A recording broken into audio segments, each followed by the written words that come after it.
राज्यात संसदेमध्ये आज ऑपरेशन सिंदूरवरून पंतप्रधान नरेंद्र मोदी आणि राहुल गांधींचं भाषण झालेलं आहे। त्या संदर्भातल्या टॉप 9 बातम्या पाहूयात।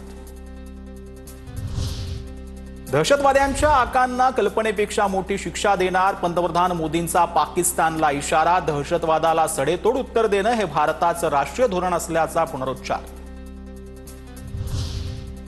न्यूक्लिअर ब्लॅकमेलिंग पुढे भारत झुकणार नाही हे दाखवून दिलं। पाकिस्तानचे दहशतवादी तळ अजूनही आयसीयू मध्ये, मोदींकडून भारतीय सैन्याचं कौतुक।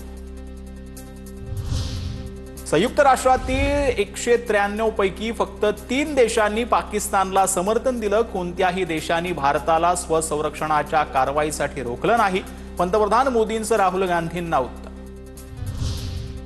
सैन्याच्या शौर्याला काँग्रेसनं समर्थन दिलं नाही हे दुर्दैवी। 56 इंचाची छाती कुठे गेलं असं काँग्रेसवाले विचारत होते, पंतप्रधान मोदींचा निशाणा।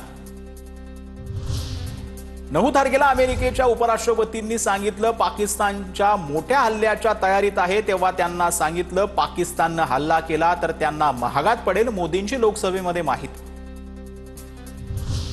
डोनाल्ड ट्रम्प 29 वेळा म्हणाले भारत आणि पाकिस्तान युद्धविराम मी घडवला। पंतप्रधान मोदींमध्ये इंदिरा गांधींच्या 50% जरी हिम्मत असेल तर ट्रम्प खोटं बोलत आहेत हे सभागृहात सांगावं, राहुल गांधींचं मोदींना आव्हान।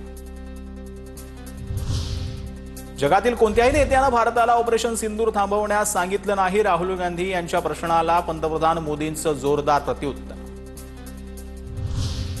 पहलगाम हल्ल्याचा सूत्रधार मुनीरला ट्रम्पने आमंत्रित केलं, मात्र नरेंद्र मोदींनी विरोधही केला नाही, राहुल गांधींचा निशाणा।